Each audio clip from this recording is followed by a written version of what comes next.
चलिए इसी पर चर्चा के लिए हमारे साथ अभिलिप्सा पांडे जी जुड़ गई हैं, जिन्होंने हर हर शंभू ये गाना गाया था। अभिलिप्सा जी, आपका बहुत बहुत स्वागत है न्यूज इंडिया पर। बहुत बहुत धन्यवाद। सबसे पहले तो आपको जय श्री राम। जय श्री राम। जी अभिलिप्सा जी, देखिए आज वो क्षण आखिरकार आ ही गया, और क्योंकि अपने गाने से आपने लोगों के दिलों में तो जगह बनाई ही, साथ ही एक अलग पहचान बनाई है। तो सबसे पहले तो शुरुआत हर हर शंभू गीत से ही कहेंगे, क्योंकि देवों के देव महादेव से ही अगर शुरुआत हो जाए तो इससे बेहतर और क्या हो सकता है। बिल्कुल बिल्कुल जी। कर्पूरगौरम करुणावतारम संसार सारम भुजगेन्द्रहारम सदा वसंतम हृदयारविंदे भवं भवानी सहितं नमामि। हर हर शंभु शंभु शंभु शंभु शिव महादेव। बहुत सुंदर, बहुत खूबसूरत गीत है और सोशल मीडिया पर खास तौर से ये लोकप्रिय हुआ था। बिल्कुल। बहुत व्यूज इसे मिले थे। अभिलिप्सा, अगर कुछ और, अगर आप श्री राम से जुड़ा हुआ अगर कुछ हमारे दर्शकों के लिए अगर सुना दे तो। जी बिल्कुल, मैं आपके ज़रिए जितने भी दर्शक हैं उन्हें बताना चाहूँगी कि श्री राम जी के लिए पिछले कुछ दिनों में एक गाना रिलीज़ किया था हमने, और बहुत ही जल्द एक और नया प्रोजेक्ट आने वाला है। हमारा सौभाग्य होगा कि हम श्री राम जी के चरणारविंदों में अगर कुछ अर्पित कर पाएँ तो। जो रिलीज़ हुआ था उसके कुछ लाइन मैं सुनाना चाहूँगी। बिल्कुल।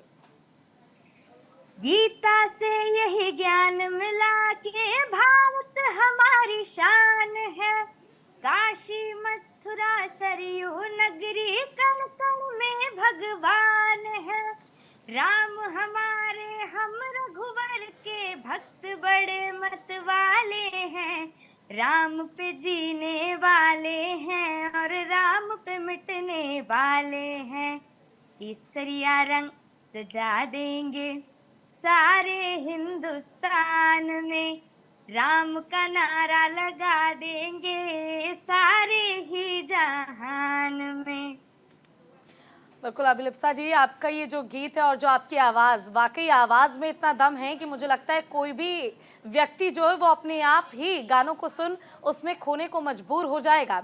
और देखिए जो आज क्षण है और जय श्री राम, इस नाम में ही अपने आप में इतनी ज़्यादा शक्ति है कि जब कोई इसका उच्चारण भी करे तो अपने आप में खुद वो आत्मनिर्भर और मजबूत खुद को महसूस करता है। क्योंकि आप गाने लिखती हैं, गाने लिखने से ज़्यादा ज़रूरी ये है कि आखिर लिरिक्स जो हैं वो किस तरह के हों जो लोगों को भा जाए, और लिरिक्स पर सोचना, विचार करना, सही शब्दों का चयन करना और फिर उसे शब्दों के साथ ही गीत बनाना या गाना बनाना एक बहुत बड़ी चुनौती होती है। तो ऐसे ही 2-3 गीत अगर और हों या कोई ऐसे गाना हो तो सुनना चाहेंगे आपसे। जैसे अभी अगर मैं कहना चाहूँ तो जो प्रोजेक्ट आ रहा है वो थोड़ा सरप्राइज एलिमेंट है। तो आशा करूंगी कि लोग पहले जितना प्यार और आशीर्वाद दिया उन्होंने मुझे, अब तक जितना दे रहे हैं उस आने वाले प्रोजेक्ट को भी देंगे।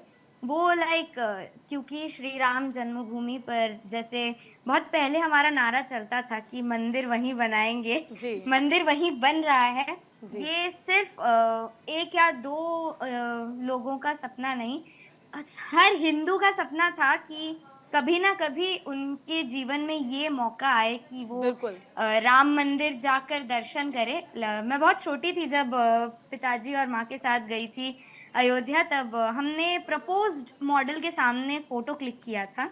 और मेरा सौभाग्य है कि मेरे जीवन काल के भीतर मेरी आंखें धन्य है कि देखने को मिलेंगी प्रभु श्री राम को उन्हीं के जगह पर विराजमान होते हुए। तो वो जो प्रोजेक्ट मैं जिसके बारे में कह रही हूँ कुछ ही दिनों में वो रिलीज होगा, तो मैं चाहूंगी कि वो थोड़ा सा सरप्राइज रहे। तो चलिए अपनी पसंद का कुछ सुना दीजिए, आप छोड़िए उसे। बिल्कुल बिल्कुल, मेरा एक बहुत ही पसंदीदा गाना है महादेव के ऊपर। उसके लिरिक्स कुछ ऐसे हैं। बड़ा भले हो जाए कितना शिव के आगे छोटा, पुष्प चढ़ाएगा पिंडी पे या जल का एक लोटा।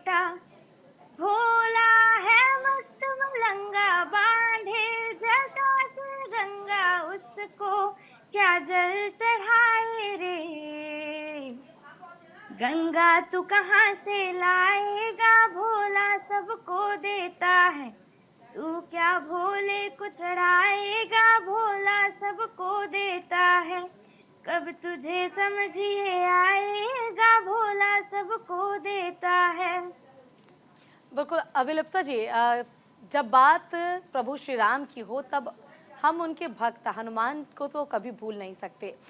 जानकारी ये भी है कि प्रभु श्री हनुमान पर भी आपने जो गाना है वो लिखा है, गाया है, तो एक बार अगर वो गाना भी आप गुनगुना दे तो बेहतर होगा। गाना नहीं था वो हाँ, हनुमान हनुमान चालीसा ही था। चालीसा, एक अलग रूप में हमने उसे पेश करने की प्रेजेंट किया कोशिश की थी। हम्म, तो उसकी जो चौपाई है वो कुछ इस तरह है। हम्म। श्री गुरु चरण सरोज रज, निज मन मुकुर सुधारी।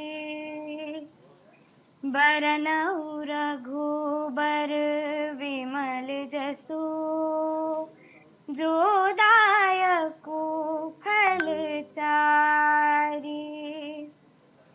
बुद्धिहीन तनु जानिके, सुमिरो पवन कुमार।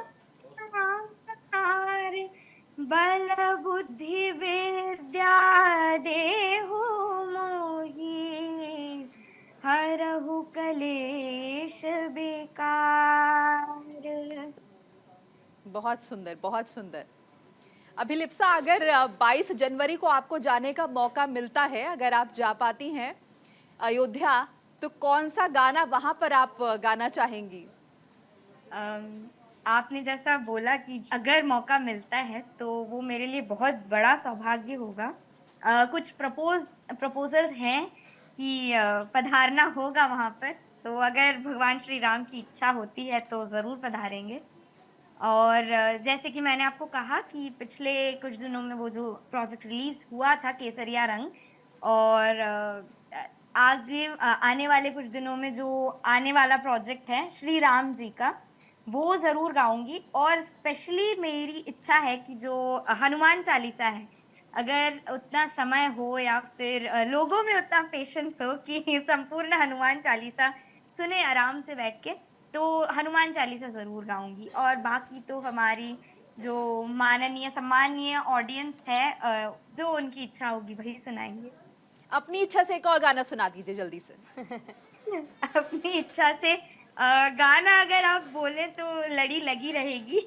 तो आप सुना दीजिए एक भजन। बिल्कुल बिल्कुल। एक और गाना है जो काफी सूदिंग है और मेरे दिल के बहुत करीब है। सुनी थी कुटिया मेरी, सुना कैलाश था, जब ना तुम्हारा यहाँ वास था।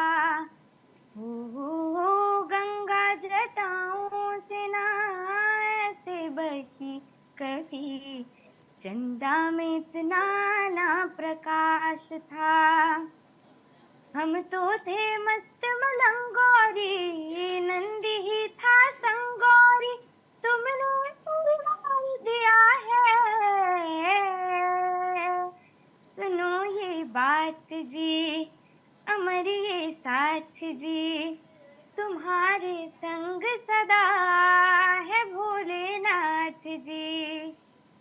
बिल्कुल अभिलप्सा जी, देखिए आपके इन गानों से, इन भजनों से ये तो ज़रूर साफ हो जाता है कि देवों के देव महादेव की बहुत बड़ी भक्त हैं आप। लेकिन देखिए, जैसा कि हम जिक्र कर रहे थे कि अगर 22 तारीख को आपको मौका मिलता है, और क्योंकि हम सुबह से तस्वीरें भी दिखा रहे थे कि वहाँ पर अयोध्या में जो माहौल है वो काफ़ी भक्तिमय हो गया है, जय श्री राम की गूंज है, और साथ ही जो महिलाएं हैं वो शौहर गा रही हैं प्रभु श्री राम के लिए। तो कुछ ऐसा अगर आपको ध्यान हो, कोई शौहर जो प्रभु श्री राम के लिए आप गाना चाहें, या आप ज़रा इमेजिन करिए कि प्रभु श्री राम आ रहे हैं और आपको कुछ गाना है उनके लिए, कोई भजन गुनगुनाना है, तो क्या गुनगुनाएंगी जो बेस्ट वर्जन हो आपका? मेरा वर्जन तो नहीं है, काफी पुराना गाना है ये, मेरा one of the most favourite गाना है। सोहर जैसे आपने कहा, वो यूपी बिहार का वो लोक गीत है। हाँ। तो सोहर से मैं उतनी जुड़ी नहीं हूँ, अगर भूल चूक हो जाए तो लोग माफ नहीं करेंगे, तो मैं वो दृष्टता नहीं करूंगी कि मैं सोहर गाऊं। मेरा एक बहुत फेवरेट गाना है, बहुत ही पुराना गाना है, तो एक बारी वो जरूर गुनगुनाना चाहूंगी प्रभु श्री राम के लिए। जैसे सूरज की गर्मी से जलते हुए तन को मिल जाए तरवर की छाया, ऐसा ही सुख मेरे मन को मिला है, मैं जब से शरण तेरे आया मेरे राम। जैसे सूरज की गर्मी से जलते हुए तन को मिल जाए तरवर की छाया, ऐसा ही सुख मेरे मन को मिला है, मैं जब से शरण तेरे आया मेरे राम। बिल्कुल, अभी तो ऐसा बहुत महसूस हो रहा है जैसे आपके गाने अगर हम और आगे सुनते रहेंगे तो गूज़बम्प्स जो हैं वो हम लोग महसूस करते रहेंगे। अभिलिप्सा जी, जब बात अयोध्या की हो रही है, बात राम मंदिर की हो रही है, बात प्रभु श्री राम की हो रही है, तो एक गाना और है कि भारत का बच्चा बच्चा जय जय श्री राम बोलेगा। तो अगर एक बार ये भी भजन हो जाए तो मजा आ जाए। जी वो लाइक आजकल काफी डीजे में बज रहा है, बिल्कुल, लोगों को भी बिल्कुल। काफी पसंद आ रहा है और है भी काफी कड़क एनर्जेटिक गाना भी है, बिल्कुल। अगर बोला जाए वो पर्टिकुलर टर्म कड़क कड़क गाना है, बहुत बिल्कुल। अच्छा है। तो हाँ बिल्कुल, वो अगर मैं कोशिश करूंगी, अगर भूल चूक हो जाए तो माफ कोशिश कर दीजिएगा। बिल्कुल, क्योंकि आपकी आवाज भी कड़क है तो हम सुनना चाहेंगे कि आपकी आवाज में ये गाना कैसा लगेगा। बिल्कुल बिल्कुल। हर घर में अब एक ही नारा गूंजेगा, मेरे भारत का बच्चा बच्चा जय जय श्री राम बोलेगा, मेरे भारत का बच्चा बच्चा जय जय श्री राम बोलेगा। अगर मैं गलत नहीं थी तो लिरिक्स यही है। नहीं नहीं, बिल्कुल सही लिरिक्स थे आपके। देखिए, प्रधानमंत्री नरेंद्र मोदी पहुंचे हैं और उनका स्वागत भी किया गया और साथ ही ये भी लोग कहते नजर आए कि वाकई जो इस क्षण का इंतजार हमने 500 साल से किया है, इंतजार से इंतजार, तारीख पे तारीख रही और आखिरकार वो क्षण आ गया है। तो वाकई क्या भगवा राज और ये राम राज जो है वापस आने वाला है? तो इसको लेकर भी अगर कुछ आपके पास हो, क्योंकि मुझे लगता है कि आप एक सिंगर हैं तो आपके पास भजनों की कोई कमी होगी नहीं। अभिलिप्सा जी। भजनों की तो कमी बिल्कुल नहीं है, जैसा कि आपने कहा कि हमने 500 सालों से इंतजार की है और शास्त्रों में हो या लोक कथाओं में हो, हमेशा हमने सुना है कि वो इंतजार का फल मीठा होता है और जब फल इतना मीठा हो, इतना भव्य हो, तो कौन भला इंतजार नहीं करना चाहेगा। और सिर्फ 2 या 3 लोगों के मिलाप से नहीं, हजारों सैकड़ों लोगों के बलिदान से ये बन रहा है। तो उनकी जो रुधिर है, जो उनकी परम आत्माएं हैं, जो पुण्य आत्माएं हैं, वो कहीं ना कहीं से देखकर अत्यंत खुश हो रही होंगी कि एक ना एक दिन जो बलिदान उन्होंने दिया वो साकार हो रहा है, वो सफल हो रहा है। बिल्कुल। तो बहुत बड़ी बात है सभी के लिए, पूरे अभिलाषा, भारतवर्ष के लिए। अभिलिप्सा, आप हमारे साथ जुड़ी, हमें वक्त दिया, तमाम गाने हमें सुनाए, लेकिन एक गाना हम आपसे और एक बार फिर से सुनना चाहेंगे जिसके लिए आप इतनी प्रसिद्ध हुई हैं। हर हर शंभू एक बार फिर से सुना दीजिए हमारे दर्शकों के लिए। बिल्कुल। अवंतिका विहितावतारं मुक्ति प्रदानाय च सज्जनानाम् अकाल मृत्यु परिरक्षणार्थं वन्दे महाकाल महासुरेशम्। हर हर शंभु शंभु शंभु शंभु शिव महादेव, शंभु शंभु शंभु शंभु शिव महादेव। बिल्कुल पूजा, वक्त की कमी है वरना हम अभिलिप्सा को स्टूडियो में बुलाएं और ढेर सारे गाने सुने। बिल्कुल। और देखिए, सबसे अच्छी बात मोनिका ये है कि आज के टाइम में ना लोगों को वेस्टर्न कल्चर जो है वो बहुत पसंद है और अभिलिप्सा जी के गानों की खासियत ये है कि जो वेस्टर्न टच है वो कहीं नहीं जाता इनके गानों में, इसलिए लोग इतना ज्यादा पसंद भी करते हैं। युवा कलाकार है और उसी तरह से गाने गाती है जैसे लोगों को पसंद आए। अभिलिप्सा जी, आपको बहुत बहुत शुभकामनाएं बिल्कुल। भविष्य के लिए। आप निरंतर आगे बढ़ते रहें और अपना कीमती समय आपने हमें दिया, इसके लिए शुक्रिया।